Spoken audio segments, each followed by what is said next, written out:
Okay, I'm going to ask Kathleen just to spend 10 minutes on some administration stuff, and then we're done for the day. So she's been waiting patiently all weekend. This is the first presentation, so take it easy with her.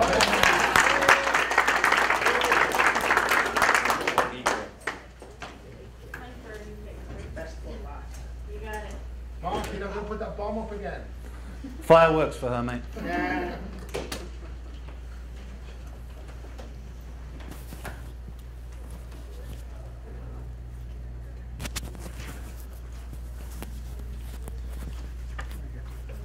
Great.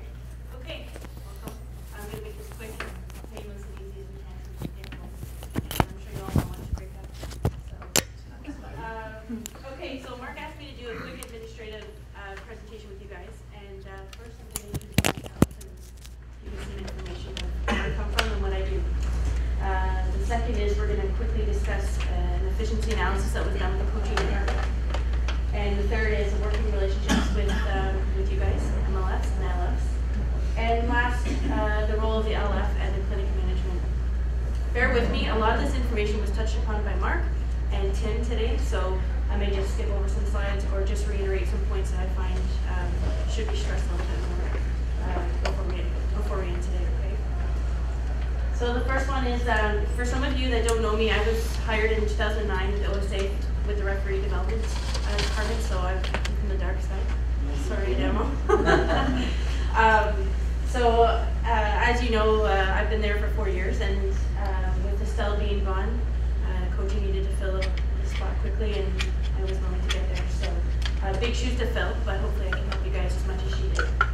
I have a lot of experience with Rough Center, with Tim Bajan. I've worked with him for 4 years, so I'm quite knowledgeable in that area. So I wouldn't call myself too experienced, but enough that I can help you get to where you need to go with Coach Center. And I'm really excited to be here. The energy in this room is so much, it's so motivating and positive, and I'm just thrilled to be a part of your team. So, and as you can see, there's a photo of me and some officials at the summer game, so I just thought I'd share that. Coaches are much better. Yeah. I wouldn't agree with that, right? Why should we be surprised if she's excited about it? Okay, so efficiency analysis. I'm not going to spend too much time on what exactly was done, but the referee department did one in 2011. We thought, what's going on, where are we spending our money, and why are we doing it this way? Turns out we were spending too much money and too much time doing clinic management, and hired E2E to come on board and facilitate our clinics that way. So 2012, coaching, Estelle and Mark did the same thing, realized that they're not as efficient as they could be in the office, and E2E will take over and help us be more efficient and start working with coaching development, not necessarily administration. Like I mentioned, both coaching and refereeing will use E2E now for their clinic management system. And there's a lot of purposes, not just necessarily for the clinics, but like Tim had mentioned, we can host files. I think someone had mentioned, placing things on E2E using it as a resource database. That's huge. There's so much opportunity to put things online, and let's push the online component than mailing out and shipping out documents and things like that. Communication is huge. I found from the referee perspective, and excuse me, but this is my obvious experience, that communicating through E2E is perfect. I click one button that goes straight to LFs, and all the information is gone to you. I click one button, it goes to MLFs or both or whomever, and it's just a quick form of communication rather than sitting there typing out emails and things like that. So that's pretty much the efficiency analysis. Pretty self-explanatory. So working relationships with MLFs and LFs. So we have goals and expectations for 2013. And the first one is strong communication between the OSA and the MLFs and the LFs. I'm big on communication, whether that's through emails, E2E, phone calls, things like that. Let's keep each other in the loop, and it seems like you've already done that, so we'll just continue from where we ended. Patience and understanding with the change in new department transitions and developments. So I put that there for me. Be patient with me. I'm learning as I go along, and at the same time, we're all learning together. We have this new program that's going to be in place, and I can help you, you can help me, and that patience and understanding is going to be huge. Okay.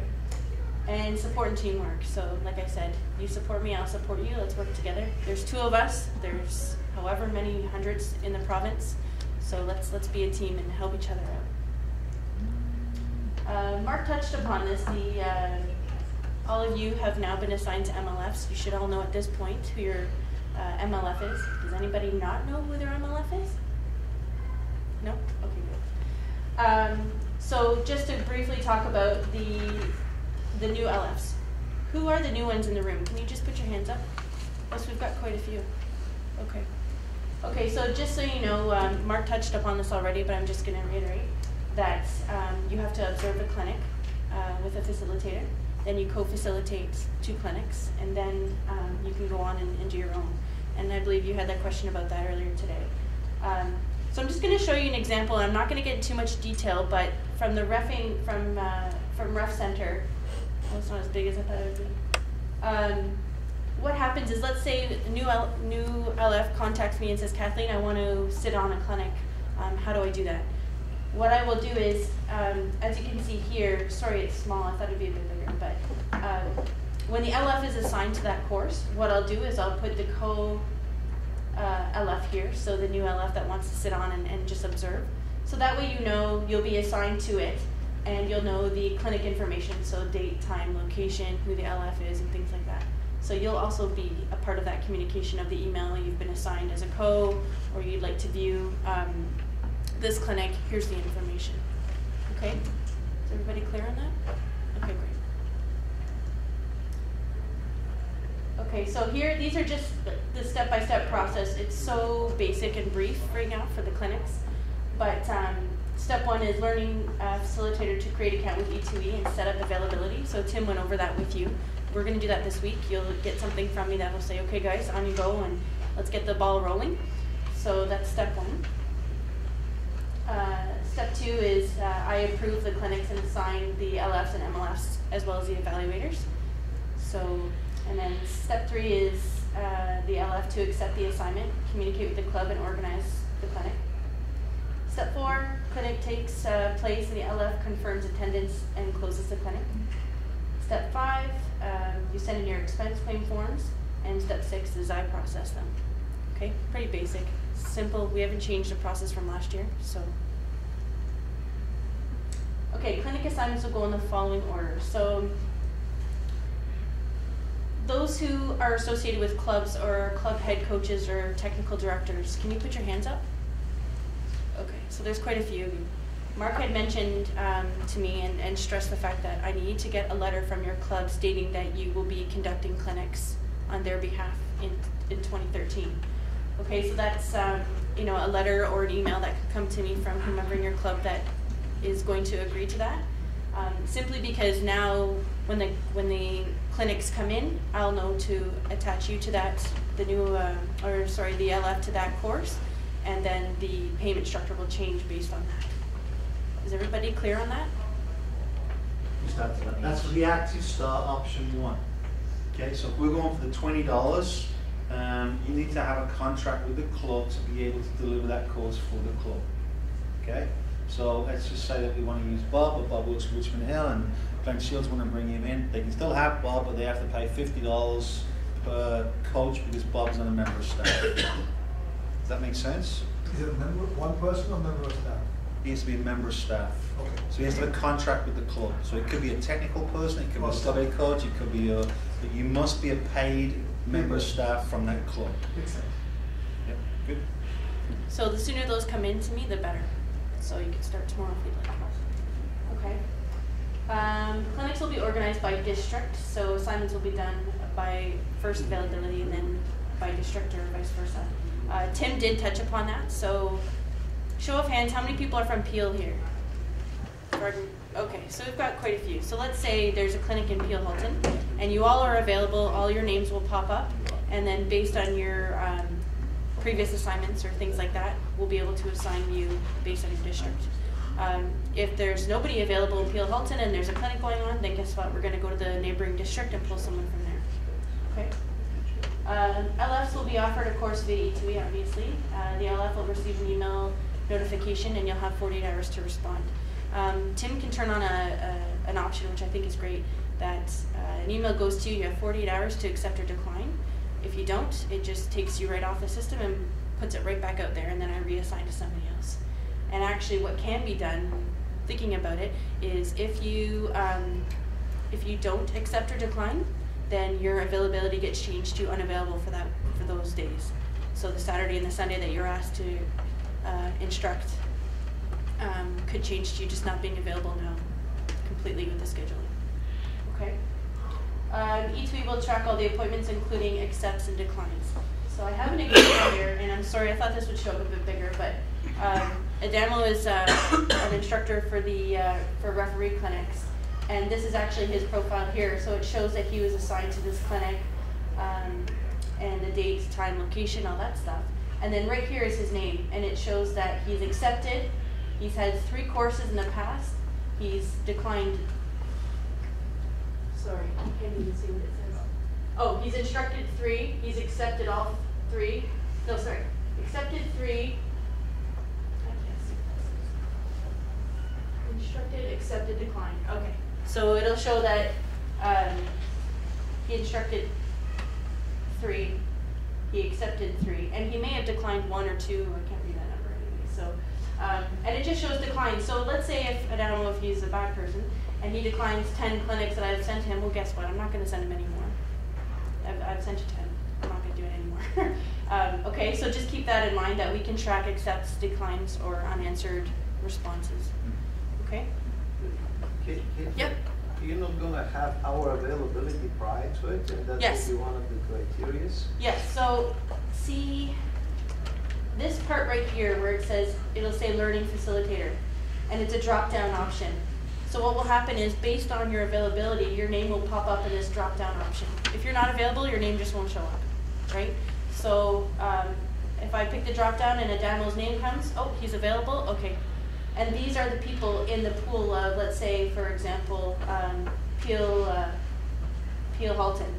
Okay, these are all the instructors in Peel, and then on the drop-down, only the ones that are available will show up. And I see that Adamo has 10 assignments, and other people that drop down only have 2 or 3. Well, guess what? The one with 2 is going to get the clinic versus the one with 10. Is that clear?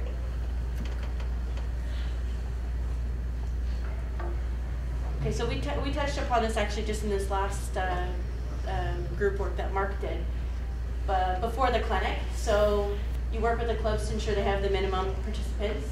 During the clinic, you can communicate with the participants at all times on E2E. That was shown to you today. And then LS can sign on to E2E and see their past, current, and future courses. So if you think, oh, I forget the number of the clinic I did back in April, you just sign on and all your information will be under your profile. Okay. After the clinic, LS confirm attendance on E2E. LS complete the expense claim form immediately within 7 days.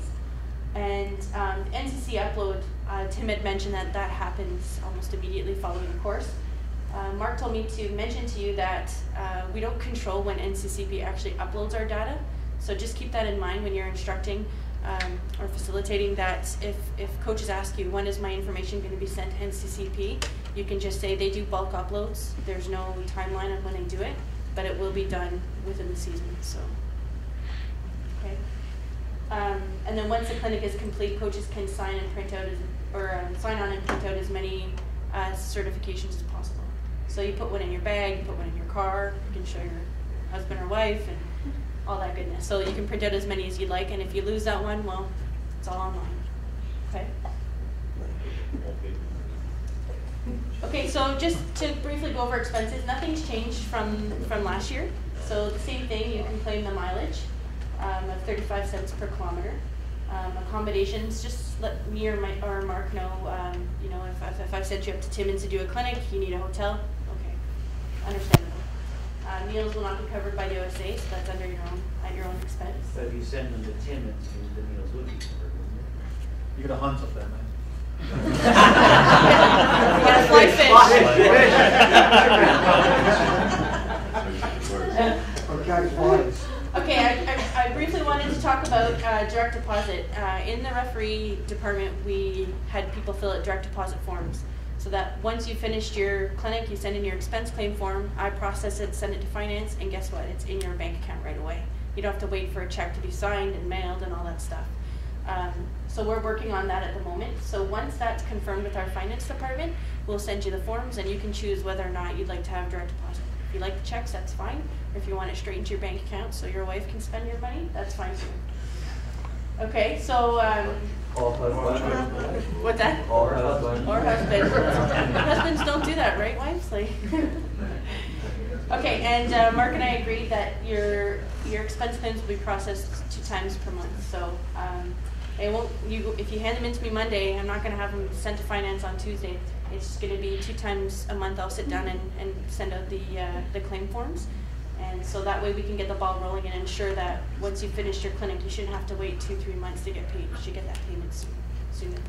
Yep. Sorry, because it is somewhat of a second job for most of us in terms of a T4 being sent out or yearly stuff. Can you just speak to that? Right. Can't speak to it too much in detail, but I know that a lot of people that run in courses or instructing do make over the $500 limit for taxes. So they're taxed on that as additional income. And a lot of people have mentioned to me that they just open up their own company or have a registered company or business that they can make those claims under. So keep that in mind. We're hoping to send something out in the new year from the finance department that'll give you more information on that kind of thing if you're concerned about being taxed on your per diems that you're getting for clinics. Okay? Does anybody have any questions about that? You're not taxed now. It's up to you to claim that. Yeah. So you kind of deal with that. After $500, you receive a T4, right? Yeah. So now it's Matt, is that what we're doing? Yeah. Yeah, it is. It is. after After $500, you get one, right? Yeah. So. You always get a T4. Yeah. So keep that in mind. But we will send something out to you with more information about that so that you're aware. We have people that have only accepted 1 clinic because they don't want to get taxed on that income. Well, okay, so we understand the concerns of people out there.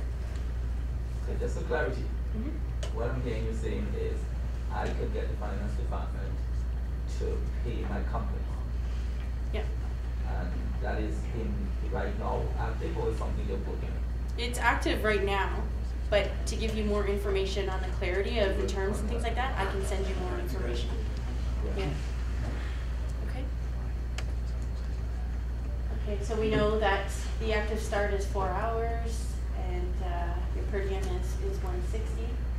Fundamentals is 78 hours, it's 320, and Learn to Train in Soccer for Life is 14 hours, and it's $640. So the fees haven't changed.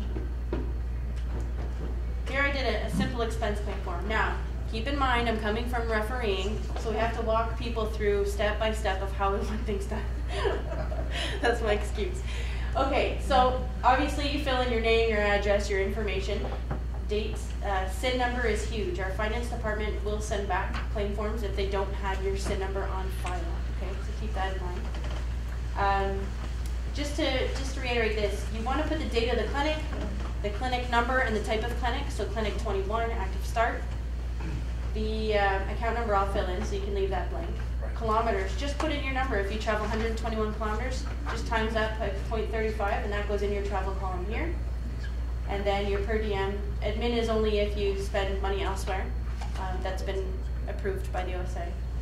And same thing with this, if you have a hotel or meals or whatever. And then your total amount. So all the totals go down here, and then your main total on the bottom right. I know you guys know this. I'm just trying to make sure that we fill it out correctly because it saves me time when I'm going through them as well, that I don't have to double check and cross out things. If you just do it correctly, I can sign off and off it goes to finance. Okay? Here's me, Summer Games. Here's my contact information. It's on the website. So you can write it down or you can check there or it's in my emails as well. But it's going to be on E3? Yep, everything. Yeah.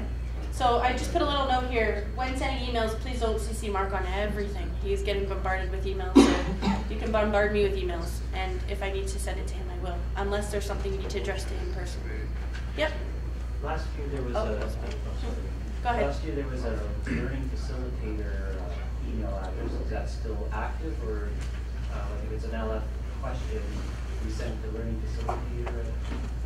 If it's an LF question, go to the MLF. If they can't answer, then you can contact me. If it's a technical content, if it's administration, then you'll contact Kathleen. So we just disregard. Yeah. Okay. What I'm trying to do is use my email here at the OSA as the main base. So I believe there's one that says coach@soccer.on.ca. Try to stay away from that now and just use my personal one. One thing I forgot to mention too at the beginning is that I'm still working in referee development, so I'm half and half. So half my day is reffing, half my day is coaching. So please be patient if you send me an email and I don't get back to you within 24 to 48 hours. It's just because the volume is high. I'm running all the coaching and the referee clinics this year, so that's over 600 clinics. So keep that in mind. That's a lot of work and a lot of emails and things like that. So okay. So just to follow up on a question, the LF email, we're not using it. What we're going to do, Ricky, is we'll send, Kathleen will send us more information out to you, where we gave you the LF workbook from this year. You learned the subject's guide. We'll just update that and we'll send that out to you as of January. We'll do updated information, what's email address to you, what account to you there. And we'll also have the E2E stuff in here as well. We gave you this, especially for the new facilitators, just to give you an idea of what we use. So this will be updated with the new information from the CSA, and you'll get a memory stick. If you're a new LF, all the LFs, you'll just also returning LFs, just delete the former information, put the information on your memory stick. Okay, all be on.